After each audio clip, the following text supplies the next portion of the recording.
એટલે નારોલથી નરોડા સુધીમાં જે કામો થયા છે એ હું આ બજેટમાં જે થવાના છે એ હું કહેવાનો પ્રયત્ન કરીશ.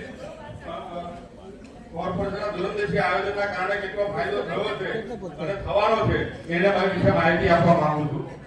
અને મેયરશ્રી સૌપ્રથમ વડાસર ફ્લાયઓવર બ્રિજ જે 61 કરોડના ખર્ચે પૂર્ણ કરી અને લોકાર્પણ કરવામાં આવ્યું. એનાથી આ વિસ્તારના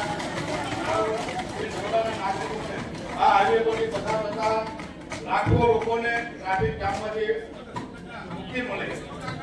વડાસર ફ્લાયઓવર બ્રિજ આશીર્વાદરૂપ બન્યું. માનનીય મેયરશ્રી, આવું જ એક સુંદર કામ આ બજેટમાં લેવામાં આવ્યું છે, જેમાં નારોલથી નરોડાનો જે 14 કિલોમીટરનો હાઈવે છે તે 140 કરોડના ખર્ચે આઇકોનિક રોડ બનાવવા માટે બજેટમાં લેવામાં આવ્યો છે. આ કામ પણ નારોલથી નરોડા સુધીના વિસ્તારના લોકો માટે આશીર્વાદરૂપ થશે એવો હું વિશ્વાસ કરતો છું.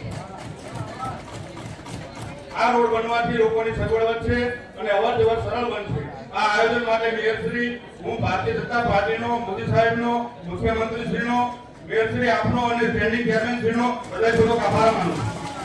સાથે સાથે રોડ બિલ્ડિંગના ચેરમેન જયેશભાઈ પટેલ સાહેબનો પણ હું આભાર માનું છું.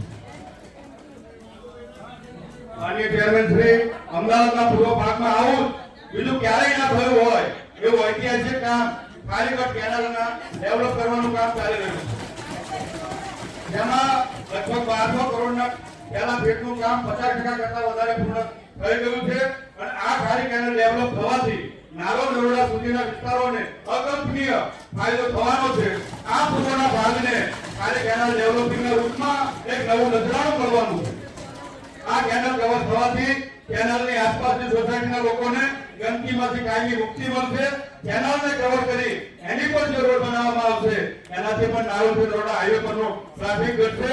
મેયરશ્રી, મારું તો ત્યાં સુધી માનવું છે કે જે રીતે મોદીજીએ અમદાવાદને સાબરમતી રિવરફ્રન્ટની ભેટ આપી અને એના કારણે અમદાવાદથી ગાંધીનગર અને ઉત્તર ગુજરાતના અને અન્ય વિસ્તારમાં જવા માટે સરળ અને ટ્રાફિક વગરનો રસ્તો મળ્યો, તેવી જ રીતે કાલીકટ કેનાલ પરનો રોડ પૂર્વ વિસ્તારના અમદાવાદીઓ માટે આશીર્વાદ.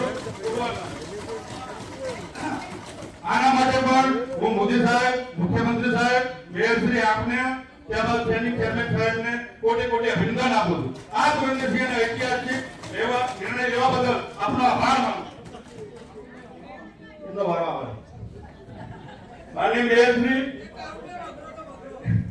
મેં આજે સદનમાં ઘોડાસર ફ્લાયઓવર બ્રિજ, નારોલથી નરોડા 14 કિલોમીટરના આઇકોનિક રોડની વાત કરી, કાલીકટ કેનાલ ડેવલપમેન્ટની વાત કરી. આજે આપણા સ્ટેન્ડિંગ ચેરમેન શ્રીએ નારોલથી વિશાલા અને વિશાલાથી ઉજાલા કાળુભાઈ, નારોલથી વિશાલા, વિશાલાથી ઉજાલા, હવે ત્યારે કાલીકટ કેનાલ ડેવલપ થઈ ગઈ છે. આ આઇકોનિક રોડ બની જશે અને અત્યારે નારોલ સોઇલ ટેસ્ટ કામ ચાલુ છે.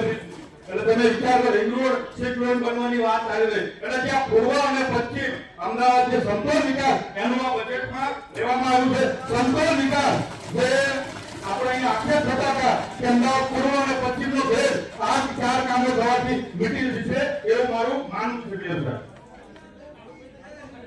અને આ સ્ટેન્ડિંગ ચેરમેન શ્રી નારોલથી નરોડા રોડ પર જે આઇકોનિક રોડ બનશે અને એ જ રોડ ઉપર ઈસનપુર 4 રસ્તા ઉપર એક તળાવ આવેલું છે અને એ તળાવ પર ડેવલપિંગમાં બજેટમાં લીધું, એ બદલ પણ હું આપનો આભાર માનું છું.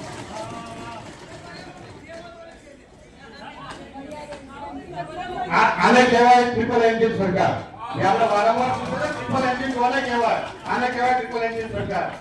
માનનીય મેયરશ્રી, ભારતીય જનતા પાર્ટીની વિચારધારા છે કે અંત્યોદયનો વિકાસ, છેવાડાના માનવીનો વિકાસ, શહેરના છેવાડે આવેલા વિસ્તારનો વિકાસ, એ ઉમદા વિચારધારાને સાર્થક કરી શાસક પક્ષના નેતાઓએ મારા છેવાડાના વોર્ડ લાંભા વોર્ડમાં જનતાની સગવડ અને સુખાકારી માટે ખાસ ધ્યાન આપવામાં આવ્યું છે. જો એમાં હું મારા લાંભા વોર્ડની વાત કરું તો લાંભા વોર્ડ 47 ચોરસ કિલોમીટરનું ક્ષેત્રફળ ધરાવતો વોર્ડ છે. હમણાં આપણે કહેવામાં આવ્યું કે 880 કિલોમીટર અમદાવાદનો વિસ્તાર છે, એમાં 47 ચોરસ કિલોમીટર લાંબા છે. એટલે લગભગ અમદાવાદનો 10મો ભાગ એ મારો વોર્ડ છે. અને એ વોર્ડમાં માનની મેયરશ્રી આપેલા સ્ટેન્ડિંગ ચેરમેને ધ્યાન આપ્યું, એ બદલ આપનો આભાર માનું છું. આમાં 4 લોકસભા લાગે, 5 વિધાનસભા લાગે, 11 ગામડાઓનો સમાવેશ થાય છે. આમ લાંબા વોર્ડ એટલે કે મિની ભારત, જ્યાં દરેક રાજ્યના, દરેક પ્રાંતના, દરેક સમુદાયના અને દરેક ધર્મના લોકો વસી રહ્યા છે. લાખાવડની આ સીટે જોઈને શાસક પક્ષના નેતાઓએ છેવાડાના વોર્ડ લાખાવડમાં નાગરિકોની સુવિધા વધારવા માટે લાખાવડમાં બજેટમાં fire station, Kirana Pipla road ઉપર 160 માં માઇનોરિટી કેટલ શેડ, પીપળામાં ડ્રેનેજ નેટવર્ક અને ગેસપુર ગામમાં 9 કરોડના ખર્ચે આ ગેસપુરના કાળુભાઈ ભરવાડ મારા પરમ મિત્ર મારા મોટા ભાઈનું ગામ આ ગેસપુર ગામમાં 9 કરોડના ખર્ચે ટીપીના રોડ ઉપર આ કાળુભાઈના કોર્પોરેટર ભાઈને 9 વર્ષ થયા ચેરમેન સાહેબ અને 9 વર્ષમાં એ ડ્રેનેજ નેટવર્ક રાખવાનું કામ એમણે મને સોંપ્યું બદલ કાળુભાઈનો આભાર.